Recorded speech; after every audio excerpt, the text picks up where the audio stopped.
Vocês não gostam de Filma o dançar Venê, musiquinha? ué. Não é comigo isso. Filma o Venê. Venê, qual palavra que ela falou sexta-feira? Ai, a culpa foi de vocês, cara. Deixa eu falar uma coisa pra vocês, de coração. Não, olha só, falta de aviso não foi. Falta de aviso não foi. Gente, não faz. Sabe por quê? Não é o meu time. Bota o Venê. Cadê o Venê sorrindo lá do Urubu? Cadê? Fala, nação, sejam muito bem-vindos ao Flamengo Informe. Agora vamos acompanhar as últimas novidades sobre o Mengão, como o Flamengo venceu esse time do Atlético Goianiense pelo Brasileirão.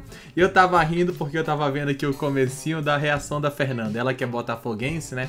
Até a semana passada tava toda contente que o Botafogo era o líder isolado do Brasileirão, isso e aquilo, o Flamengo tava atrás e não ia alcançar. E agora, essa foi a reação dela após começar mais um programa do SBT Esportes Rio, onde o Venê Casagrande e o Pedrosa tiraram muito sarro dela e falaram um pouco ali sobre a análise dessa partida do Mengão, 2-0 com o time todo cheio de reservas, né, com muitas reservas. O Pedro e a Arrascaeta dos titulares jogaram na verdade boa parte do jogo e conseguiram ali marcar até os gols da vitória, 2-0, um gol marcado pelo Pedro e o outro pelo Arrascaeta. Com isso o Flamengo assumiu a ponta do Campeonato Brasileiro e ainda tem um jogo a menos contra o time do Internacional, ou seja, o Mengão tem tudo para se estabilizar ali na ponta e deixar os rivais para trás. Isso porque o Flamengo já conseguiu abrir 4 pontos para cima do Palmeiras, está empatado com o Botafogo, mas tem esse joguinho a menos, então assim o Mengão pode se isolar ainda mais na ponta da tabela. Vamos acompanhar tudo que Venê Casagrande, Pedrosa e também a Fernanda falaram sobre o jogo do Mengão e principalmente essa zoeira para cima dela, porque o começo do programa foi muito bom, onde o Venê entrou vestido ali de Roberto Carlos para zoar pelo fato do Roberto Carlos ter um Cruzeiro e o Cruzeiro ter vencido o Botafogo, mas isso não vem ao caso. Vamos agora para a análise dos comentaristas. A jogada aqui é foda, a jogada aqui é... Vocês não gostam de Filma o dançar Venê, musiquinha? ué. Não é comigo isso. Filma o Venê. Venê, qual palavra que ela falou sexta-feira? Ai, a culpa foi de vocês, cara. Deixa eu falar uma coisa pra vocês, de coração. Não, olha só, falta de aviso não foi. Falta de aviso não foi. Você tá revoltada aí, mas a gente falou, não fala líder. Mas É eu não- melhor pode- o Botafogo não virar o turno como líder, que dá problema. Dá problema nada, isso Dá é uma problema. bobagem. Você tá conseguindo dormir, Fernando? Porque é tudo culpa sua. Eu sei. É O isso. Venê falou, foi depois do empate contra o São Paulo no ano Não, passado, isso é que bobeira. o Botafogo desandou. Isso é bobeira. O negócio não é o do ano passado desse ano. O negócio é que eu falei aquela palavra com Falou. L. E a culpa é sua e de quem escreve Da o TP. produção do TP. Que fez todo o programa tava lá aquela palavra, eu não lia. Aí fui sem querer na sexta-feira. Eu tentei te ajudar, eu falei o quê? Fala primeiro lugar. Eu falava, eu Troca. fiz. Falou líder. Ô, Venê, Vamos falar agora sobre sobre o o seu líder. Flamengo. Quem? Sobre o líder. Isso aí, Venê. Vamos lá. Eu quero que você me fale se você gostou desse Flamengo. Daqui a pouco a gente vai trazer o detalhe da questão do Matheus Cunha, ter sido a escolha dele no gol. Mas antes eu quero que você fale mesmo do jogo. Gostou do Flamengo, Venê? Gostei do Flamengo, acho que obviamente poderia até ter rendido mais, mas eu acho Por que quê? diferentemente das outras partidas, o Flamengo mostrou uma transição mais rápida, mais intensidade. Coletivamente falando, acho que o Flamengo rendeu mais. Individualmente também falando, a gente pôde ver um Arrascaeta que, eu vou ser bem sincero, eu não entendi o Wagner Mancini deixar o Arrascaeta tão livre. É o sonho de todo treinador que comanda o Flamengo, é ter o Arrascaeta tão livre em campo. O Arrascaeta comandou o meio de campo, tanto no primeiro tempo quanto no segundo tempo. Tanto é que ele deu uma assistência para o gol do Pedro e depois ele conseguiu fazer o segundo gol do Flamengo nesse placar de 2-0.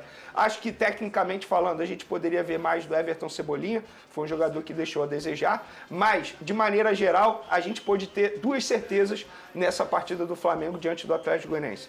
Eu já tinha essa opinião e depois do jogo de ontem confirmou essa minha opinião. O Léo Ortiz ele não pode ser reserva no time do Flamengo. A saída de bola, quando ele está na zaga do Flamengo, é outra. Ele tem uma qualidade que chama muita atenção nesse quesito. A qualidade, a saída de bola dele melhora muito quando o Léo Ortiz está em campo. E a minha dupla titular de zaga seria Léo Ortiz e Fabrício Bruno. Eu falo isso no presente e também no passado.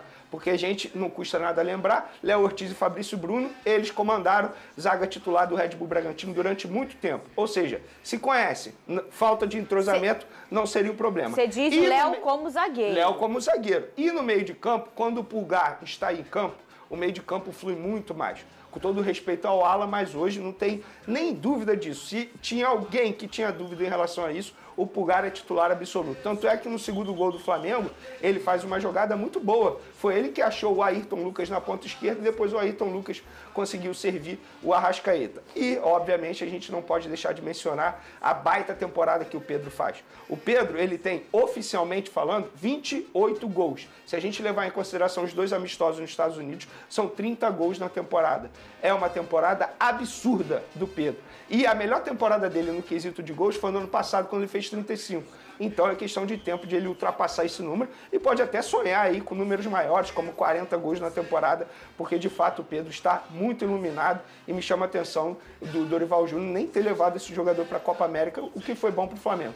De maneira geral, o Flamengo fez o dever de casa, fez aquilo que se imaginava, venceu o Lanterna do Campeonato Brasileiro e reassumiu a liderança. Ô Pedrosa, a gente sempre fala aqui da importância do camisa 5 no futebol, mas esse time do Flamengo, ele gira e ele joga melhor, principalmente o Arrascaeta, quando ele tem esse camisa 5 desempenhando muito bem. A gente viu essa dependência com o João Gomes durante muito tempo na temporada, na penúltima temporada, e o Pulgar tem sido esse cara responsável. A gente já comentou, inclusive, no ano passado, como que com o Pulgar é um Flamengo, sem o Pulgar é o Flamengo.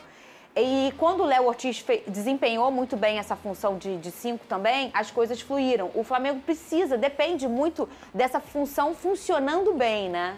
Eu diria que não só o Flamengo, Fernando. Eu diria que a posição de volante hoje é a principal posição do futebol mundial, não tenha dúvidas. Se você quer um grande time, se você quer grandes transições, você precisa ter um grande camisa 5 ou até um camisa 8, o segundo volante, que possa também fazer essa função. E o Flamengo tem os dois, tanto o Pulgar, quanto o De La Cruz, quanto o Gerson. O Gerson também faz isso de uma forma maravilhosa. Então, quando você olha o time do Flamengo, o Flamengo não se deixou levar pelo favoritismo da partida. Até os 40 minutos fez um jogo extremamente ligado, um jogo extremamente atento, conseguindo saídas de bola interessantes, inclusive, abrindo o meio e trazendo o Pedro para poder fazer essa parede. O Matheus Cunha é um cara que trabalha até bem com o pé, também foi um cara importante nessa saída de bola, fora a qualidade técnica enorme de Davi Luiz e Léo Ortiz. Eu acho que do meio para frente, se a gente for pegar do Pulgar do meio para frente, é o melhor Flamengo possível. E foi um time que foi muito superior ao Atlético Goianiense até esses 40 minutos. No final do primeiro tempo acabou tendo algumas desatenções e quase sofreu um empate. Começou assim também o segundo tempo, mas aí apareceu justamente o personagem que você destacou. O Pulgar consegue progredir, consegue atrair 3 jogadores para cima da marcação dele, dá o passe para Ayrton Lucas e o Flamengo consegue chegar ao segundo gol, consolidando mais uma vez um jogo onde não teve espetáculo, porque não é isso que o Tite vai te entregar, o Tite vai te entregar ponto. O Tite vai te entregar vitória. E tá aí o Flamengo como líder com um jogo a menos. Eu posso fazer só 2 elogios que eu acabei esquecendo no meu comentário. Primeiro, o Gerson, na minha opinião, jogou muita bola. Se eu tivesse que eleger alguém para ser o melhor em campo, o Gerson jogou muita bola e eu botaria o Gerson para ser o melhor em campo nesse jogo aí. Ele reassumiu um poder de liderança nos bastidores que é extremamente importante. Eu acho que a faixa fez muito bem a ele. E eu também quero elogiar a torcida do Flamengo. Botou 63 mil pessoas presentes no Maracanã. Mais um jogo que a torcida marca presença, confirmando aí a liderança, inclusive no ranking de média de público no Campeonato Brasileiro. Então, parabéns aos torcedores que foram ao Maracanã. Vene, essa escolha pelo Matheus Cunha no gol, né? O Tite já falou que ele será o goleiro titular na Copa do Brasil e já estará na partida contra o Palmeiras na quarta-feira. Você é a favor dessa escolha? Como que foi isso? Eu fui a favor da escolha do Matheus Cunha no gol contra o Atlético Goianiense até a entrevista coletiva quando o Tite diz que ele será o goleiro na Copa do Brasil. Eu acho isso um erro. Eu acho o seguinte, ele está querendo seguir com a convicção dele, ele não quer perder o elenco, ele não quer perder a confiança no Matheus Cunha.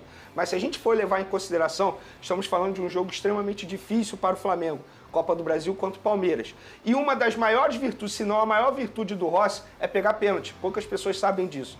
E a gente sabe que num jogo de eliminatória pode ter disputa de pênalti. E aí o Tite vai fazer o quê? Vai mudar? Em cima da hora, aí vai mostrar para o Matheus Cunha que não confia nele. Eu acho isso errado. Eu acho que na Copa do Brasil ele poderia ter colocado o Rossi, mas é algo que ele combinou no começo da temporada e ele quer seguir com a palavra dele. Eu acho extremamente arriscado, inclusive, se a gente for levar em consideração o desempenho do Matheus Cunha em jogos eliminatórios, no ano passado o Flamengo foi eliminado na Libertadores pro Olímpia, muito por culpa da atuação do Matheus Cunha, porque ele errou tudo na ocasião. Flamengo de 3 gols, eu vou botar 2 na conta do Matheus Cunha. Eu não acho um jogador para assumir esse nível de responsabilidade num jogo tão difícil para o Flamengo. E como é importante em competições de Copas você ter um goleiro que é pegador de pênalti. Ai, gente, não faz. Sabe por quê? Não é o meu time. Bota o Vene. Cadê o Vene sorrindo lá do Urubu? Cadê? Não é. Eu não tenho nada contra o Flamengo. E não é o meu time. Bota um fogão aqui comigo, pô. Cadê o Vene rindo com o Urubu? Cadê, ó? Vem, Urubu, pro Cruzeiro também. Você pode entrar. Ele tá apaixonado pelo Botafogo, tem paciência, né? Vem, ó, Cruzeiro do Vene. Aí combina, pô. Aí o Flamengo, o Vene é meu. Os caras não perdoam. Ai, toda vez que a Fernanda ela zoa o Flamengo, né? É o fogão, o líder.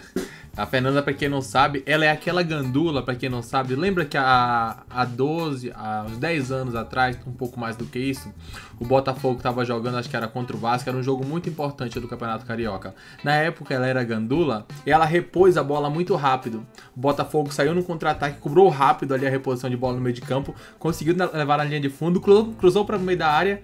Se eu não me engano, foi o Louco Abreu que fez o gol do Botafogo. Aí foi um gol importantíssimo naquela altura. Ela acabou ganhando uma notoriedade gigantesca pelo Brasil inteiro, deu várias entrevistas, como a gandula que repôs a bola rápido, onde o Botafogo fez o gol. Tem uma história bem legal e hoje é apresentadora do programa SBT Esportes Rio e também a voz do Botafogo lá no estádio Newton Santos. Bem legal, e toda vez que o Botafogo perde tem essa resenha aí. Quando o Flamengo perde, ela zoa o Vene, quando o Botafogo perde, o Vene zoa ela. Dessa vez o Cruzeiro do Vene atacou no programa SBT Esportes Rio. Daqui a pouco voltaremos com mais informações sobre o Mengão. Um grande abraço a todos e até logo mais. Valeu!